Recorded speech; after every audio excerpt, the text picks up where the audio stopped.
So 250 years ago, right now, the revolution was well underway. The American Revolution had been started. The Continental Congress was meeting in this building, Independence Hall. And one thing I've been doing every day is just checking letters that the Founding Fathers wrote back and forth to each other. So I figured I'd check today and see if I find anything interesting and share it with you. I've got my laptop right here. So I'm gonna be looking down and checking for letters. Okay, we're reading letters from July 18th, 1775.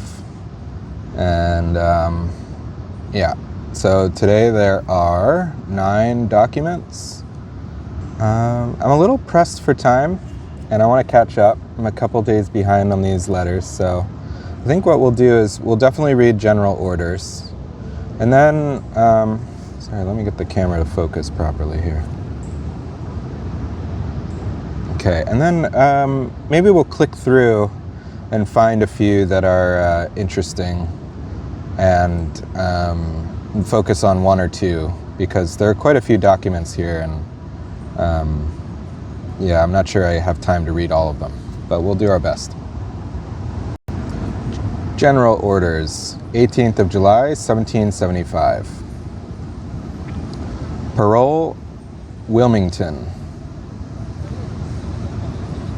As the chevaux de frise are not in readiness, the officers commanding the different lines and redoubts are, as speedily as possible, to provide a sufficient number of gabions, which are to lay empty at the entrances of their respective posts, in order to be filled up as occasion may require. General Putnam will forthwith order his post to be furnished with a large quantity of fascines. The officers commanding the different posts to send an exact return to headquarters this afternoon of all the entrenching tools in their possession, viz. Spades, pickaxes, wheelbarrows, handbarrows, axes, and crowbars, and to mention the number and quality of any of these implements that are still wanting to carry on their respective works. 6 captains, 12 subalterns, 12 sergeants, and 300 rank and file, to parade tomorrow morning, immediately after divine service, from the regiments now stationed in Cambridge, as a working party to assist in raising the New Hampshire lines. Colonel James Scammons of the Massachusetts Bay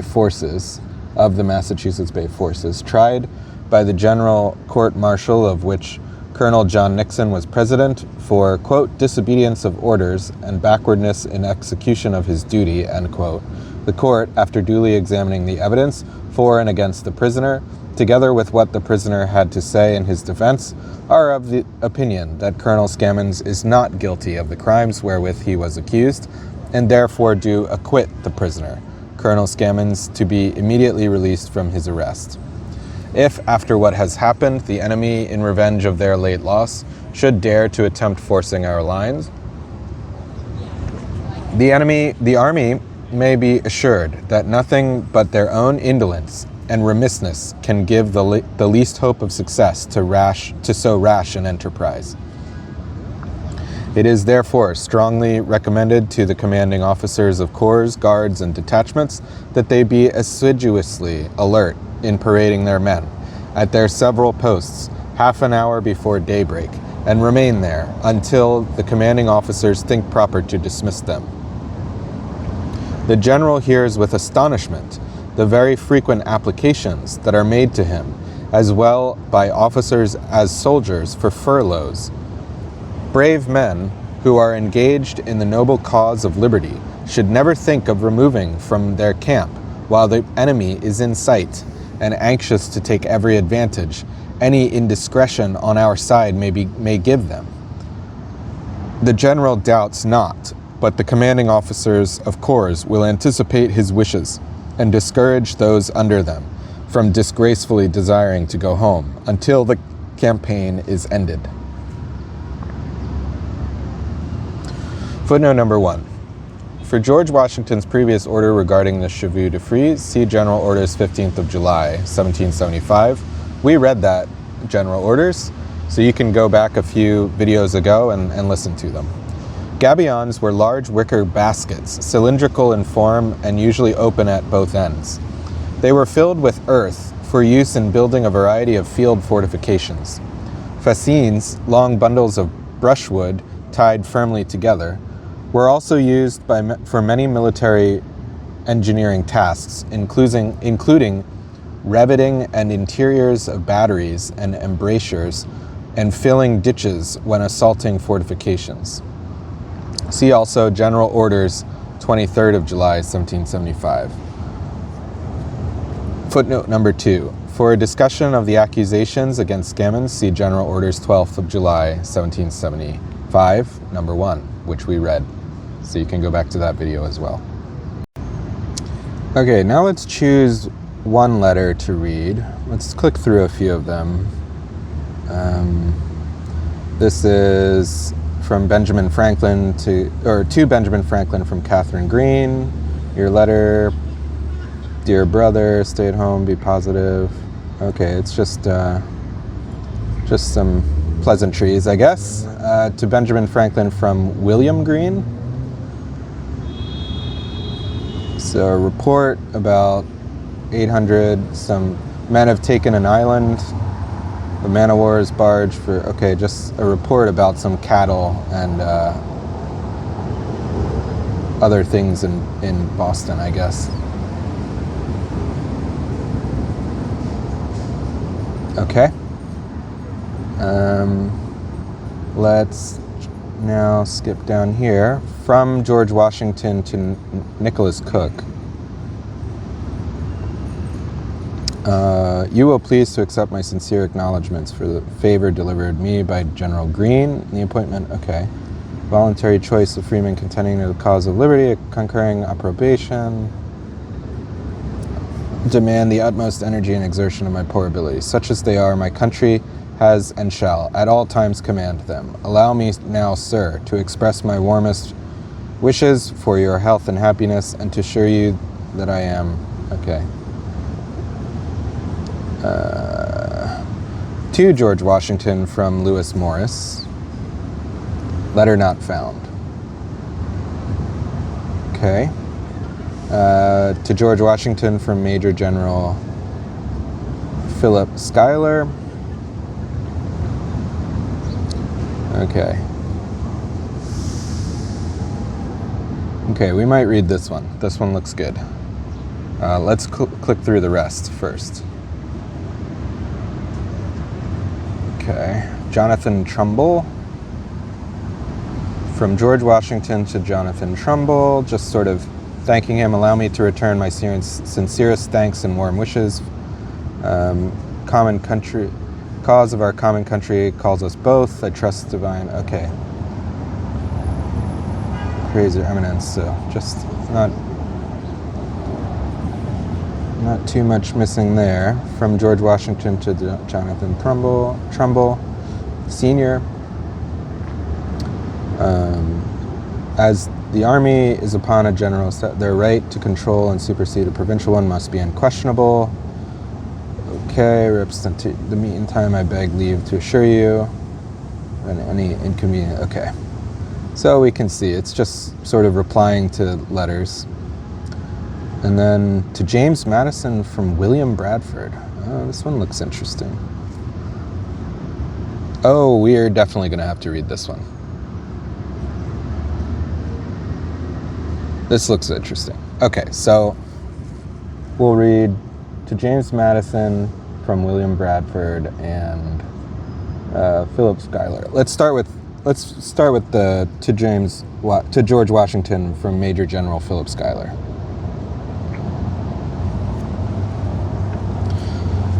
Dear Sir, I do myself. Oh, this is from Ticonderoga. I do myself the honor to inform your excellency of my arrival at this place early this morning, and as a person is just going to Hartford, I sit down to give you with the little information I have procured. I'm going to pause for a second. Okay, let's actually restart. To George Washington from Major General Philip Schuyler, 18th of July, 1775, Ticonderoga, New York. Dear Sir, I do myself the honor to inform Your Excellency of my arrival at this place early this morning. And, as a person is just going to Hartford, I sit down to give you the little information I have procured. A Canadian, who 12 days ago left St. John's, advises me that General Carleton has about 400 men at that place, that he has thrown up a strong entrenchment, covered with chevaux de frise, picketed the ditch, and secured it with an abattis, that he has an advanced post of 50 men entrenched a league on this side, that there are many Indians in Canada, but believes neither they nor the Canadians will join him. The latter he is sure will not unless compelled by force. You will expect that I should say something about this place and troops here. Not one earthly thing for offense or defense has been done. The commanding officer had no orders, he only came to reinforce the garrison, and he expected the general. But this, my dear general, as well as what follows in this paragraph, I pray may be entre nous, for reasons I need not suggest. About 10 last night, I arrived at the landing place, the north end of Lake George, a post occupied by a captain and 100 men. A sentinel, on being informed I was in the boat, quitted his post to go and awake the guard, consisting of 3 men, in which he had no success. I walked up and came to another, a sergeant's guard. Here the sentinel challenged, but suffered me to come up to him, the whole guard, like the first, in the soundest sleep. With a penknife only, I could have cut off both guards, and then have set fire to the blockhouse, destroyed the stores, and starved the people here. At this post I have pointedly recommended vigilance and care, as all the stores from Fort George must necessarily be landed there, but I hope to get the better of this inattention. The officers and men are all good-looking people, and decent in their deportment, and I really believe will make good soldiers as soon as I can get the better of this nonchalance of theirs. Bravery, I believe, they are far from wanting. As soon as I am a little settled, I shall do myself the honor to send you a return of my strength, both on land and water. Enclose Your Excellency a copy of a letter from Colonel Johnson, the copy of an examination of a person lately from Canada, contradictory of the accounts I gave you in my last from Saratoga. You will perceive that he is gone to Canada. I hope Carleton, if he should be able to procure a body of Indians, will not be in a hurry to pay us a visit.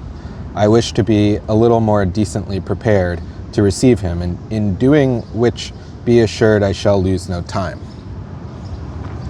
I have no way of sending you any letters, with a probable hope of their coming to hand, unless by express, or by the circuitous route of Hartford, by which only I can expect to be favored with a line from you. Generals Lee and Gates share with you in my warmest wishes. I shall devote the first hour I can call my own to do myself the honor to write to them. I am most sincerely Your Excellency's obedient and humble servant, Philip Schuyler. Permit me, sir, through you to inquire the health of Colonel Reed, Major Mifflin, and Mr. Griffin. Footnote number 1. An abattis is a defensive obstacle formed by felled trees with sharpened branches facing the enemy. Footnote number 2. The commanding officer at Ticonderoga was Colonel Benjamin Hinman, who arrived in the area on 17th of June, 1775, with 1,400 Connecticut troops.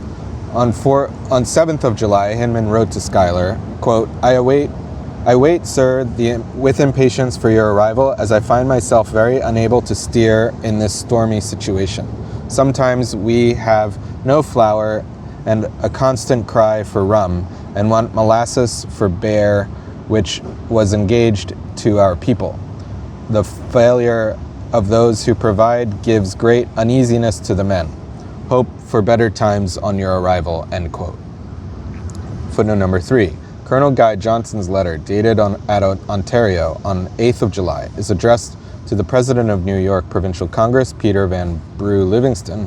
Quote, "I trust," end quote, Johnston wrote in response to insinuations that he was inciting Indians to attack the colonists. Quote, "I shall always manifest more humanity than to promote the destruction of the innocent inhabitants of a colony, to which I have been always warmly attached, a declaration that must appear perfectly suitable to the character of a man of honor and principle, who can on no account neglect those duties that are consistent therewith, however they may differ from sentiments now adopted in so many parts of America," end quote. The enclosed examination contains statements made to the Albany Committee of Safety on 15th of July by Garrett Roseboom, an Albany resident who left Montreal on 26th of June and was at Oswego about 7th of July.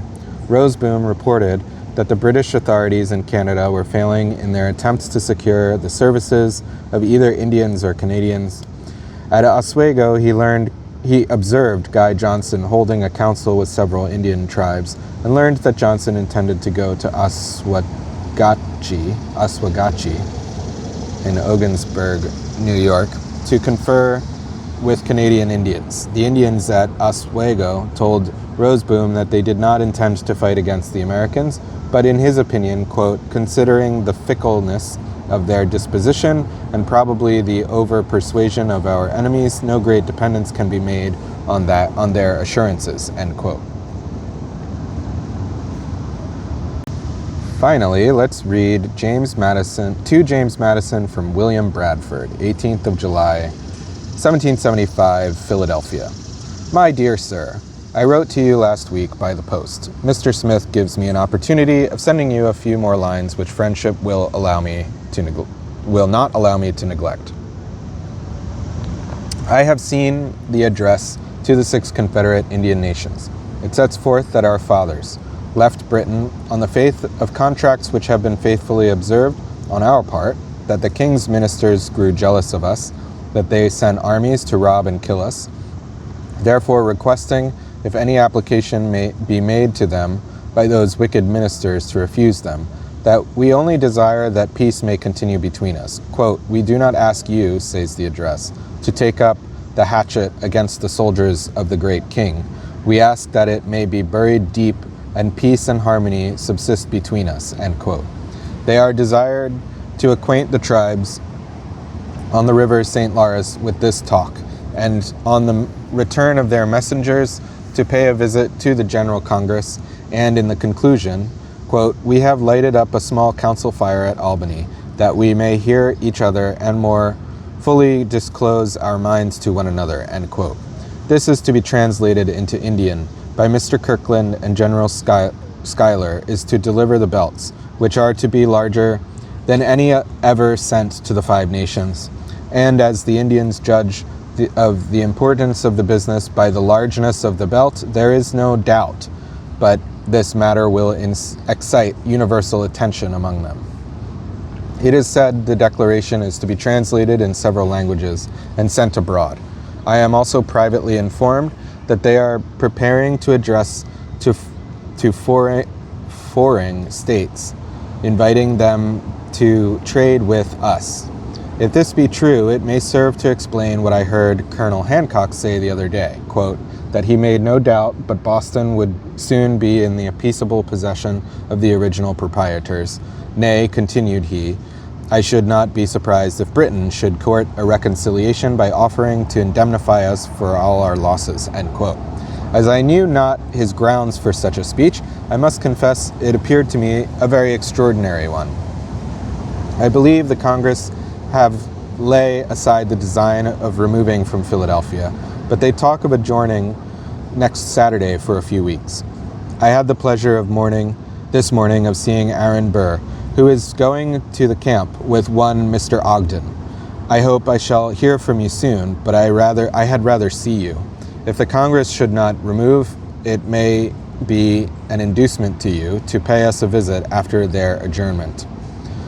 With this you will receive Priestley a few pamphlets and a small map of Boston Harbor. I am Dr. Sir, etc. William Bradford. P.S. The suspicions against Dr. Franklin have died away. Whatever was his design at coming over here, I believe he has now chosen his side. He has now chosen his side and favors our cause. Footnote number 1. In this notebook copy, Bradford neglected to complete the date of this letter. He mentioned, however, in his diary, which is now in the Historical Society of Pennsylvania, that he wrote to James Madison on 10th and 18th of July. Footnote number 2, Reverend Samuel Stanhope Smith was about to return to Virginia with his bride, Anne Witherspoon.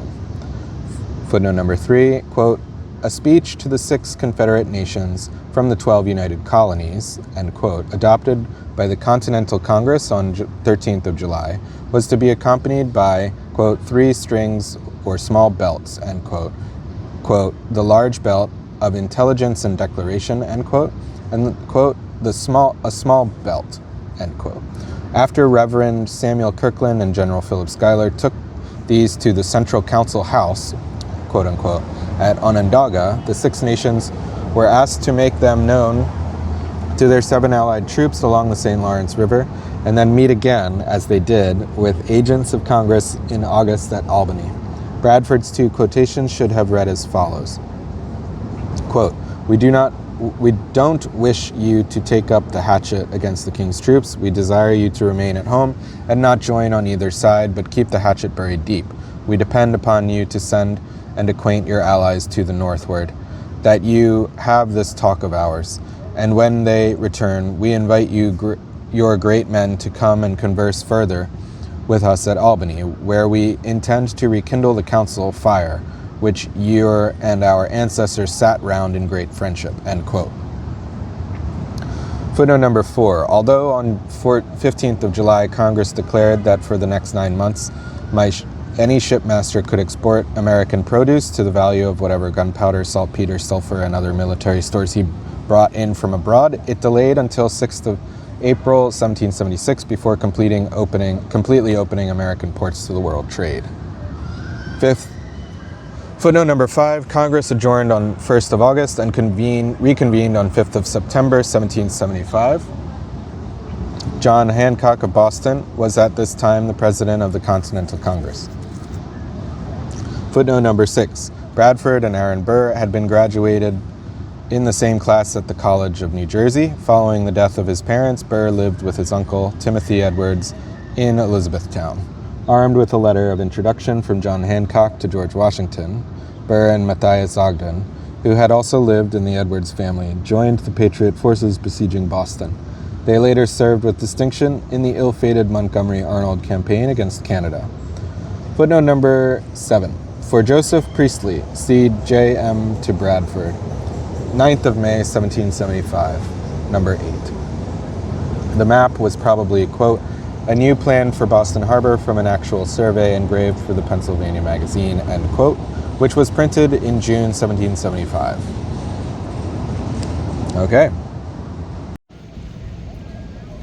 Okay, those are the letters from July 18th, 1775. If you like them, please give a like and a subscribe. All right, bye.